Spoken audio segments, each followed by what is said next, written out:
Good morning. My name is Laura Walubengo, and welcome to my podcast, Laura's Briefs. Today, I have a guest with me. He is Professor Israel Kodiaga. He's the Director General for African Affairs at Global Unification International, and he's also the Regional Director of Africa for Southern Delta International.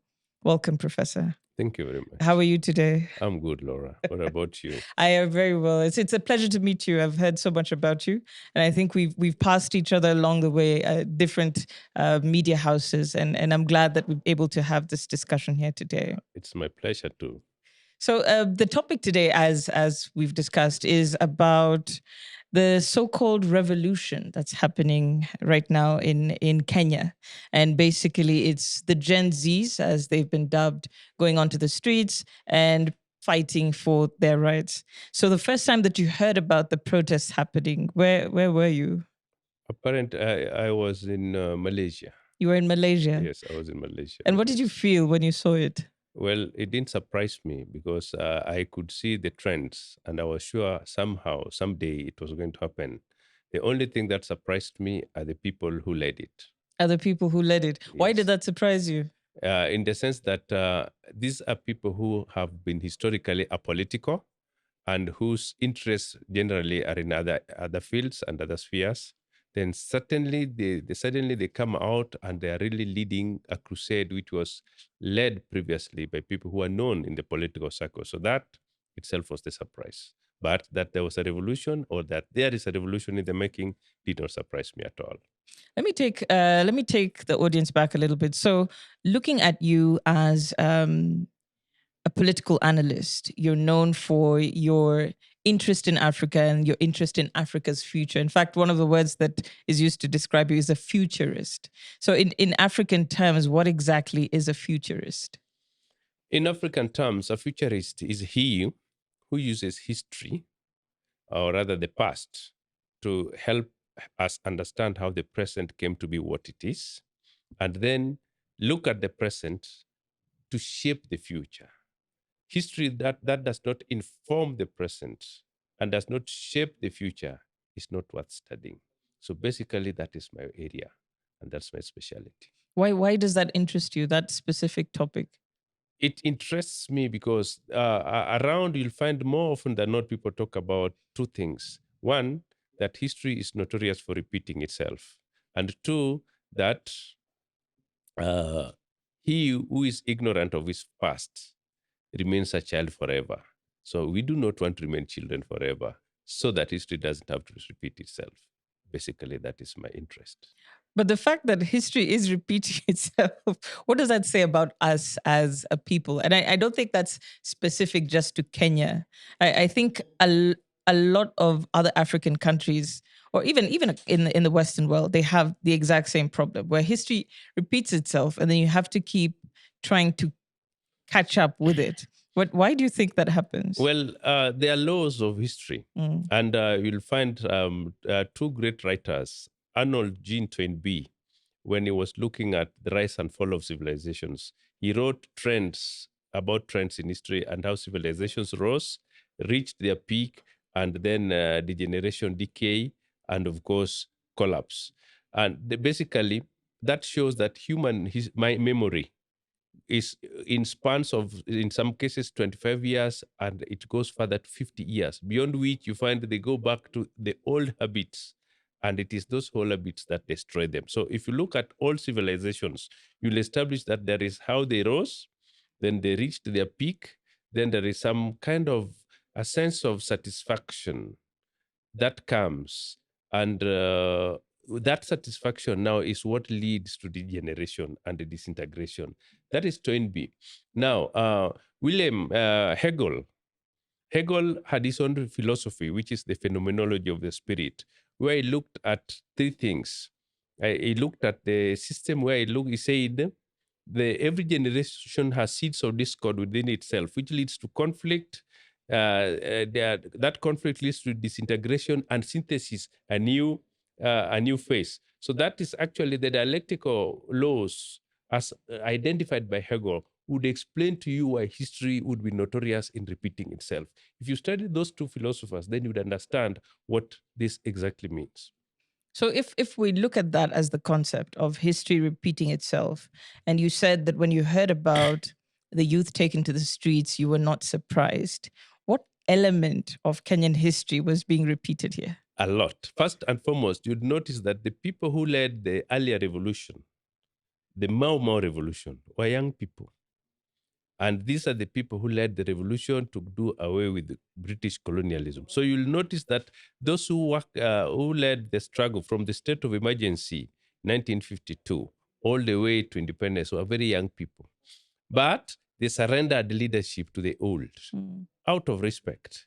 The old who then gave a promise that they were going to give them a better country. And this was encapsulated in the 1965 African Sessional Paper number 10, which identified and delineated areas and activities that the new government was supposed to implement for a better Kenya. Sadly, these were bastardized and abandoned by President Jomo Kenyatta. Instead, he brought around a coterie of friends, ethnic bigots, and people whose only interest was to accumulate at the expense of the masses. This was continued by Daniel Toroitich arap Moi. So it's no wonder, therefore, that the Moi and the Kenyatta governments squandered 38 years, which would have been better for the country. That having been the case, the next revolution was led by the young university students. If you remember the Mwendawiros, the Adungosis, the Lumumba Lutunyas, where we have people like myself, Miguna, Wafula Buke, and many others. These were the Gen Zs of that time. So they were basically the young people who were dissatisfied with what was going on. What was the age group at that time? 22, 20, 30. They were all 25. 22, 25, 26. You were not even 30. And so you find these were the Gen Zs of that time. And this led to the clarion call for multi-party democracies. So all the young people who are involved in the clarion call for multi-party democracy were the Gen Zs of that time. The government of Moi, of course, responded with brutality. Sadly, many lost their lives, but again, there were certain changes. So you would notice that the first revolution was that of the Mau Mau, led by the youth. Then we have the call for multi-party democracy, which was led by the young people. But of course, they surrendered it to the Matibas, the Jaramogis, the old people, out of honor and respect. But these old guards would always go sit on a table, negotiate, agree, make deals, and disagree again. So you find that out of that, the next place where you notice there was a squander of such an opportunity after that is now you go to 207. So the 207, you notice what happened when you find there was, in fact, before 207, you go to 202, when you have Professor Nyang' Nyong'o and the team coming up with a so-called economic recovery strategy for wealth and employment creation. Remember that? So the technocrats came in and identified key areas where the government ought to work to make the country a better place for all. But the government of Kibaki, sadly, coming to power, surrendered again to the ethnic bigots and abandoned the cause. This led to the 2007 riots and clashes. The clashes are again identified and talked about by the Kriegler report and the Waki reports. So you find it is the Waki and the Kriegler reports which again were meant to build a better Kenya. And if you remember what they were talking about, the plan was supposed to push or industrialize and push Kenya to a middle income country, economy, which would generate rapid economic growth through intense application of technology, agro-processing, and value addition. This was never done by the Ruto government. Now, instead, abandoned them. Remember, at that time, they were talking about the flagship projects, transport corridors, industrial parks, and special economic zones. We're still talking about them. No, then. But of course, that Vision 2030 was supposed to guide Kenya towards achieving 10% economic growth and a double digit by 2030. You see? So this growth would have created wealth and job opportunities for the Gen X. And now in their mid-50s, Gen Y. And of course, Gen Z and the Gen Alphas will be seeking jobs in 2030. But then came bad politics, where you remember President Uhuru saying, wanakula nyama, wengine wanasikia harufu. So it turned into an eating environment where the youths who ought to have been taken care of, whose needs ought to have been taken care of by those programs of the Vision 2030, now were in the streets. Many left the universities, many left the colleges, and with nowhere to go to. So these flagship projects were set aside, like the Konza City, the Lapset Corridor, the planned SGR, as you very well know, and they refused to, do all the key highways which would have been helped in growing the economy. In the meantime, they borrowed very heavily. The money from the SGR was squandered. Yeah. But as it were, population was still growing by almost 3%. And the Gen Zs already had started enjoying free primary education during Kibaki's time. They proceeded to secondary school, graduated, and came out in the streets, no jobs. What do you expect? But if you look at the Gen Zs now, I don't think there's any of them who are thinking of it in that way. Nobody's thinking about the Lapset project that has failed. Nobody's thinking about Konza City. They're just looking at basically the food on my table. So at what point do you feel that the current Gen Z understood that they are being overlooked by the current regime? Apparently, now, one, it's not their job to think about the Koza City. It is not Gen Z's business to think about expansion of the economic space. That is governance issue. It was the successive governments to do that, which they never did. That is exactly what is happening.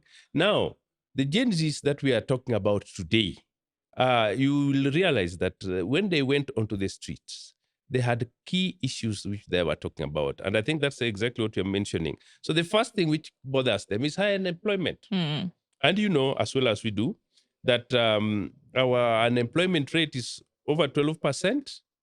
And of course, the Gen Zs constitute about 68 to 70% of the unemployed population. That is very dangerous. Yeah. That is number one. Number two, which affects the Gen Zs, is cost of living. Everybody is affected. High inflation rates have led to high cost of living, which is affecting everyday expenses for all citizens. The Gen Z see what their parents go through. They live in the same houses. They cannot be oblivious of that. Number three, of course, which could be seen as the last straw, by the controversial tax policies.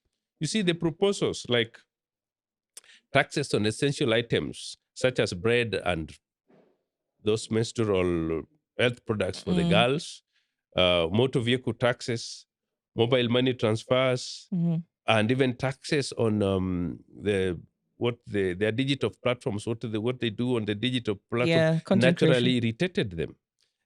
As if that is not enough, there was a fourth area where the Gen Zs were very alert to. When Ruto was campaigning to become president, he rode on the platform of certain promises, hustler narrative, changing the lifestyles of the youth, changing the lifestyles of the women, changing the lifestyles of the boda and the ordinary people. So basically, his message resonated with the Gen Zs during the campaigns. Now, 2 years into power, they are seeing nothing coming out of it. Obviously, the Gen Zs cannot sit back and watch. I think, let me take you back a little bit. So one of the things you said is you were not surprised that they took to the streets, but you were surprised by the fact that they're very apolitical. Could you explain that a little bit? Correct.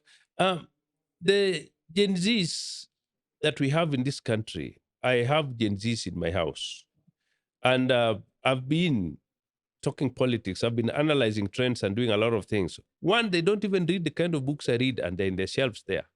Two, they don't even care about reading newspapers. And anytime I talk about politics, I irritate them. For a very long time, that is how I've understood them.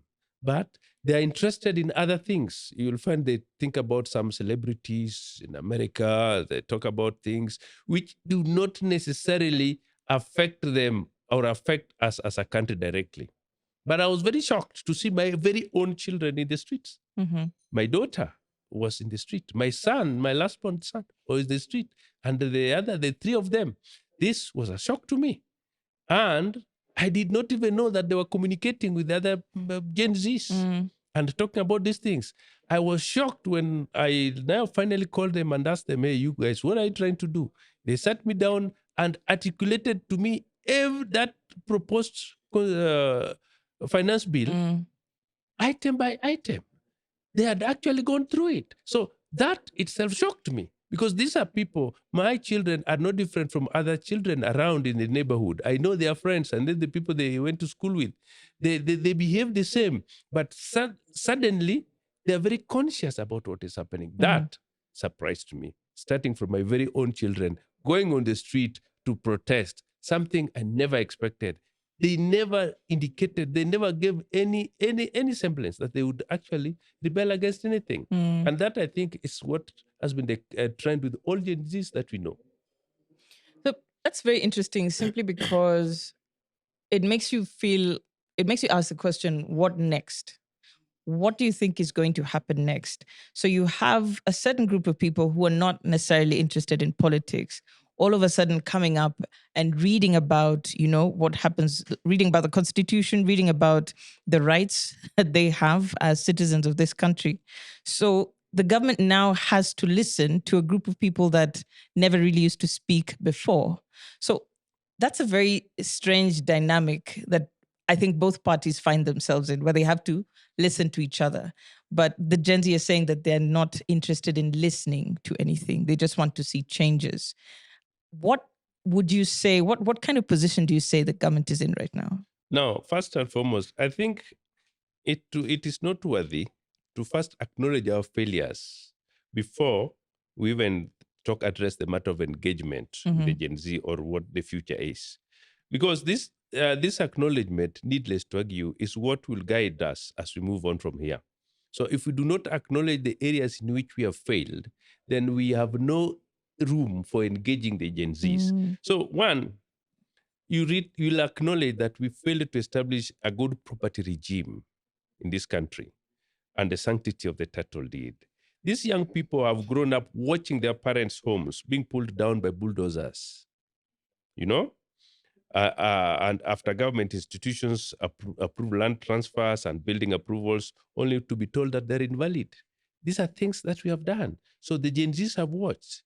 They have grown up watching their parents live lifetimes of joblessness and paying their fees through very demeaning hassles.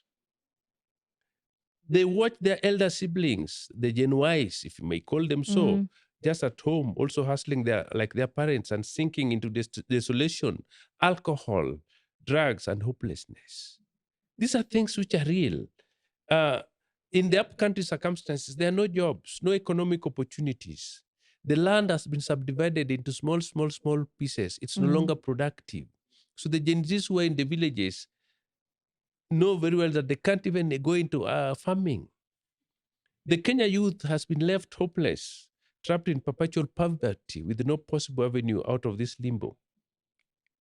But while that is happening, then there came the rise of some illiterate or semi-literate celebrity politicians who are clueless about the plight of society, but have insisted on displaying opulence and heavy consumption, while no one can tell the sources of their wealth. The wash politicians, the ones who go to fundraisers carrying 20 million words of notes, and they are semi-literate. The Gen Zs watch them and they see them. What are you telling them? Worse still, the Gen Zs have to go to church on Sundays for those who go to churches. Others go to the mosques. But they're going to churches which are in bed with the state, who again encourage the display of opulent display of stolen wealth. That church that they go to, those pastors, then all these things, they are told they can go to hell. They're called saboteurs. They are called Criminals. They are called, treacherous people. So what do you expect?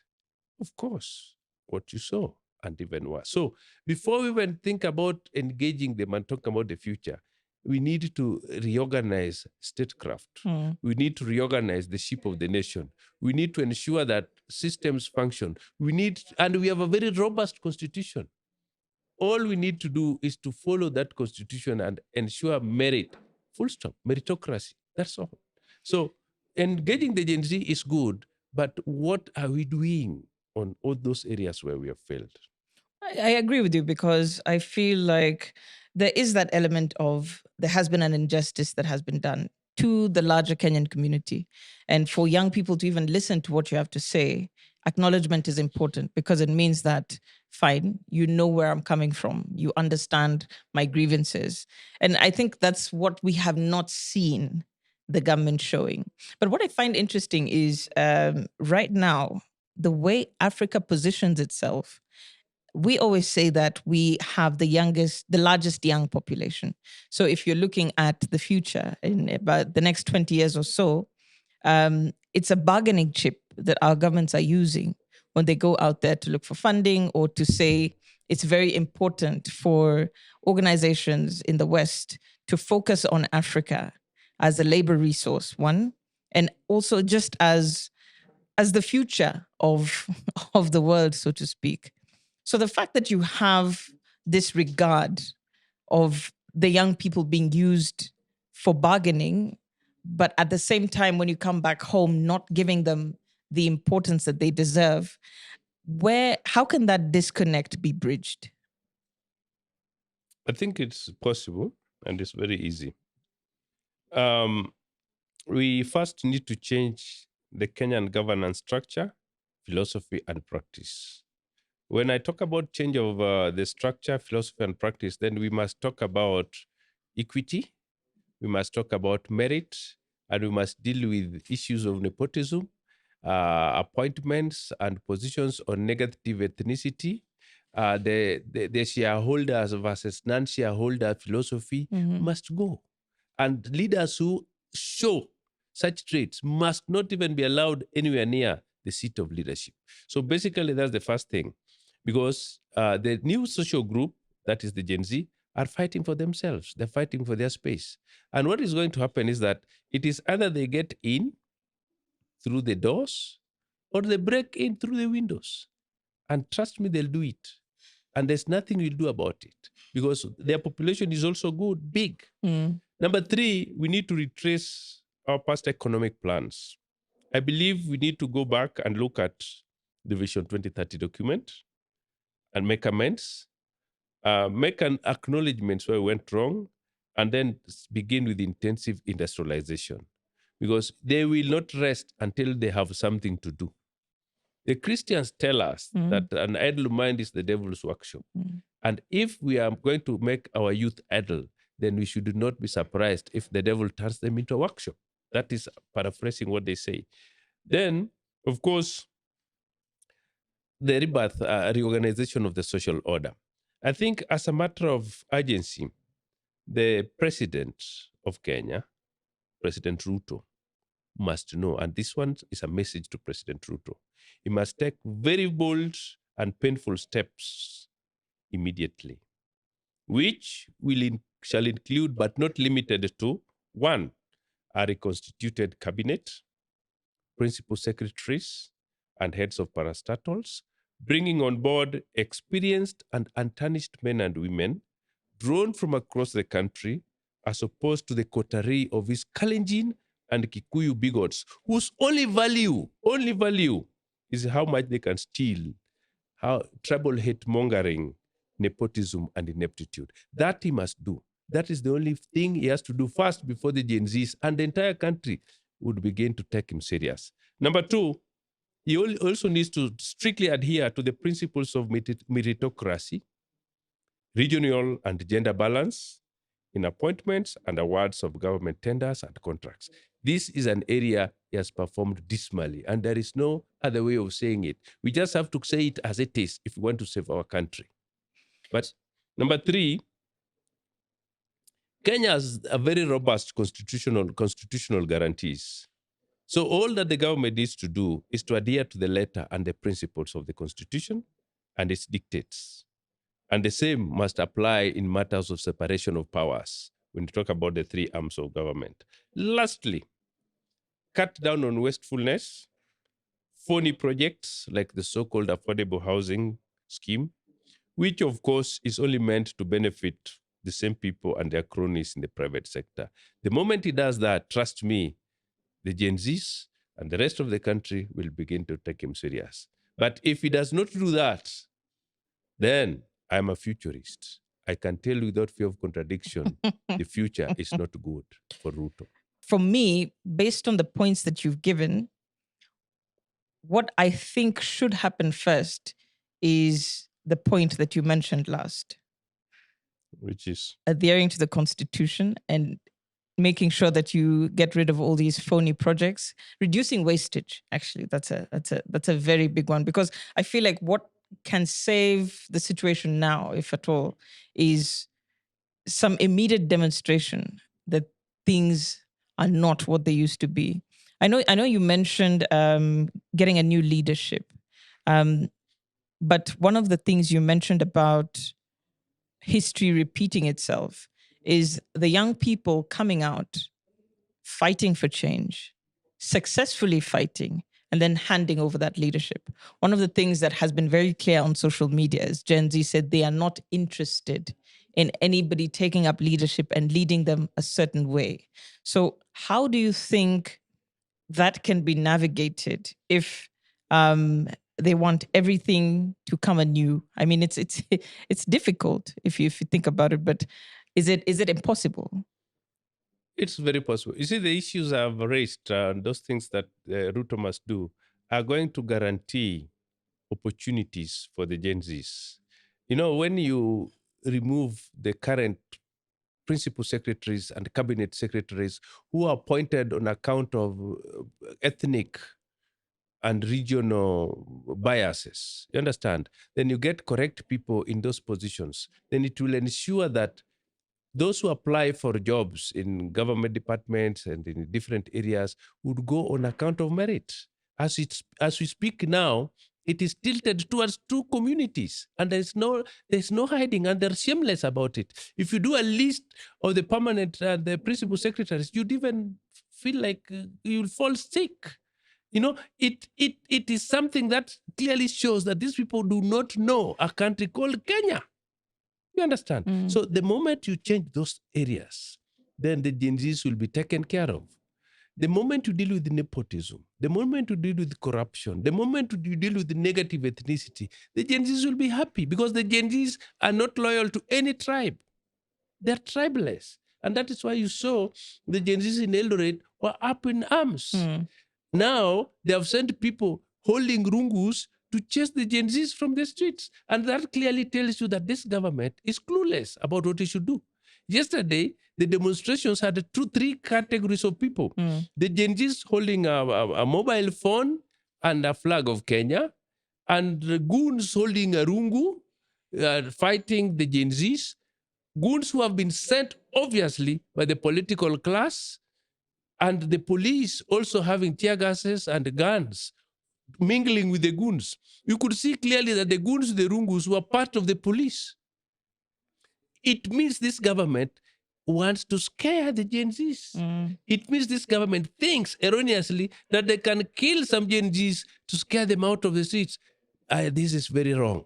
You will kill 20 Gen Zs, you will kill 50, you will kill 100, but you will not kill 20 million Gen Zs. You're not going to kill the 10 million Gen Zs. I assure you. And they will come for you. And when they come for you, there is nothing you'll do. Mobutu was very bad, but he had to go. We have had people like Ceausescu, he had to go. Bokassa, there have been many dictators who tried that road. It never works. So the only way forward is to fix the country. And what Ruto needs to do, one, apologize to the country and the Gen Zs for what has happened, and acknowledge that things are wrong, and promise that he's going to do something about it, and start by actualizing dissolve the entire cabinet, send them home, and create a multi-sectoral team who will look into vetting of he or she will be appointed into those positions. It can take as much time as your wishes, maybe even 6 months. The same should go with the principal secretaries and people who have been appointed chairmen of parastatals and government bodies and so on.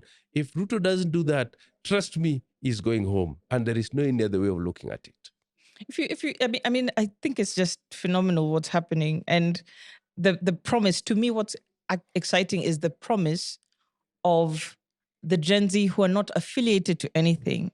So what makes sense now is the environment. What makes sense is how exactly do you put money in people's pockets? You know, the basics of human life is what the Gen Zs are after. But I'm interested in, from an African perspective, looking at what's happening in Kenya now. It's always looked at as a very stable country where everything is happening okay. How would you say other countries in Africa are regarding this particular movement? I think, one, whatever is happening in Kenya is a very, very good lesson to other African countries. And those who are still safe need to recognize that if you do not fix your systems, the younger generation are coming for you, and they'll come very fast. And they are connected. You see, today, the Gen Zs of Kenya, I've seen them teasing each other with the Gen Zs of Uganda, the Gen Zs of Nigeria, the Gen Zs of South Africa, and all over. You find they tease each other on Twitter, they tease each other on TikTok and social platforms. So, in other words, they are sharing information. And that means that soon, rather than later, you'll see Gen Zs in other African countries rising up, calling for better governance, calling for opportunities, calling for changes. So it is up to those governments to wake up to the reality that the youth that we have today are very different from the youth who are there 20 years or 30 years ago. Very different. These are so connected, so dynamic, fearless, and fortunately, they also have nothing to lose other than their hopelessness. So in the interest of making change, in the interest of having a better future, there are certain structures that countries operate on, that governments operate on, that I think the Gen Zs will need to educate themselves a little bit more on. It's just basic civic education. But the fact that they are at the forefront of jobs abroad, or some employment projects that the government is working on that involve other countries, how can they protect themselves from being exploited in these scenarios? You see, the exploitation of a people happens when they are not protected by their own governments. I'm aware this government has been talking about job opportunities abroad for the youth. I know, because I work internationally, I know a lot of opportunities that exist internationally. But I also do know that private entities have been at the forefront of collecting our youth to go and work abroad, unfortunately, without government backing. A case in point are the many young men and women who have gone to the Middle East, particularly the parts of Middle East where Saudi Arabia and other areas, where they have been subjected to cruelty and mistreatment, with governments, our government doing very little to help them. Now, we are not talking about opportunities to go and become housemaids and gardeners abroad. We are talking about opportunities for people who are going in to work, especially in Europe, where now they have an aging problem, and they have industries, they have companies, they have organizations, but they don't have workers. So I am thinking about our Gen Zs going in as expatriates in certain fields, because we have them. We have very, very savvy young men and women in the digital space. We have them, those who have taken very serious courses around here. So it is up to the government to come with policies that, yes, we are willing to export labor to country X, but these are our terms. And our citizens who will come to work in country X must be treated the following way. So unless that is done, then trust me, the so-called opportunities abroad a mirage. And don't forget, it is not the business of the government to export our Gen Zs. It's the business of the government to create opportunities for our people here so that we can build this economy. Exporting our youth to go work elsewhere is another way of admitting that we have failed to think and create opportunities for them. We must create opportunities for them. And I remember you trying to talk about what is it which the government has to do to help people put money in their pocket. Just create opportunities. You see, the Kibaki government, the first Kibaki government, excuse me, expanded the space, reduced the taxation, but expanded the tax base. Suddenly there was money in people's pockets. You know, money has a notorious way of moving from one pocket to the next if the opportunities are level. But when they are not level, the money does not move. So what this government is doing, it is tightening the opportunities where money can now flow. Instead, they're allowing money to flow in the hands of a few, the political class, and they're very few. These members of parliament are just 330. They're less than 400 people, even if you add plus the senators and all of them. How can about less than 400 people keep a country ransom? 400. Hold 55 million people ransom? Yesterday, I saw they have added their salaries at the peak of these revolts. That tells you we are dealing with a very sick government. It is deaf and dumb. So, while we are talking about opportunities, we must remember those opportunities must be created here. The same way those countries created opportunities for their youth in their countries. Yes. So just I guess my last question touching on that is, are there any examples that we can take maybe from the East? Because this is, I think, a problem that they've just gone through probably the past few decades, where they had a young population that's coming up, and the population is still young. Is there any lessons that we can take from that? Yes, there are a lot of lessons we can take. First, I told you I just came from Malaysia the other day. Yeah. In the 70s, Malaysia sent their members of parliament, ministers, and government officials to Kenya to come and learn from Kenya in the 70s. Today, Malaysia is a first world country with a very huge youth population, but all who are being made use of gainfully. They don't have the kind of problems we have because they have systems that work. So much such that they had to jail a president on account of corruption. That is how serious they are. They have jailed ministers. They have sent them to jail.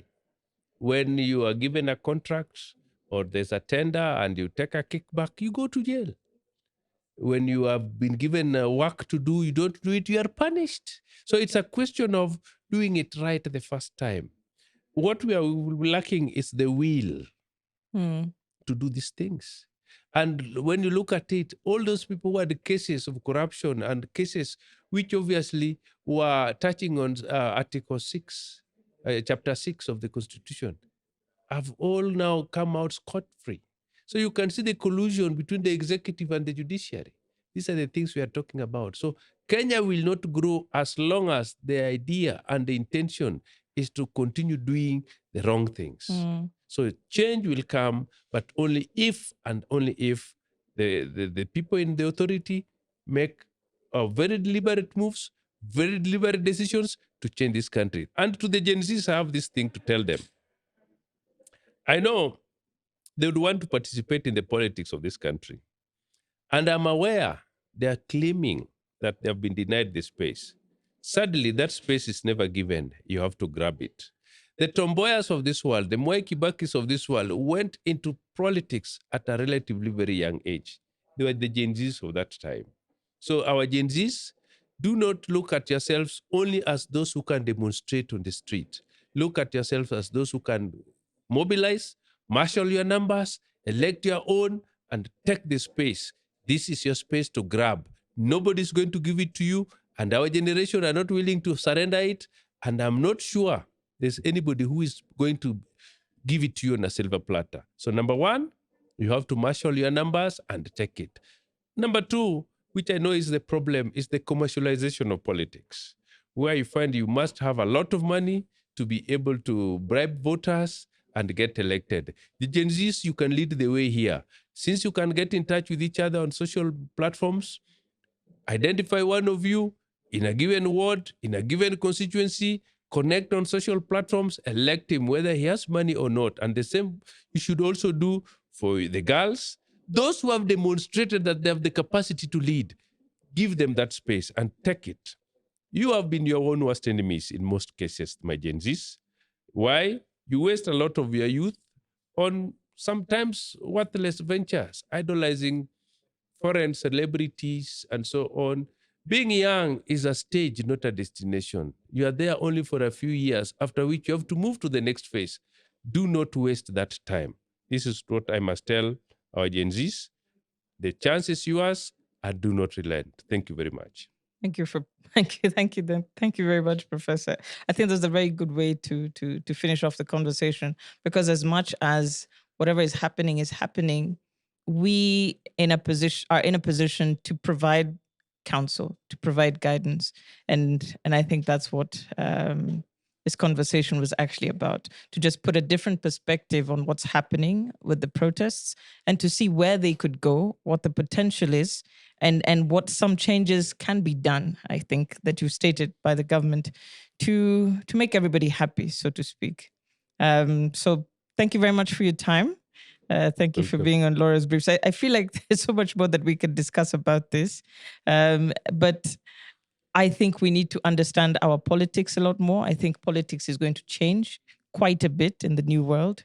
And that's the only thing we can hope for. You think so? I think so. The more things change, the more they say, I know the tricks that you. But thank you very much. Thank you so much for making time today. Yes. I hope we can be in touch and just keep talking. Thank you very much for watching Laura's Briefs today.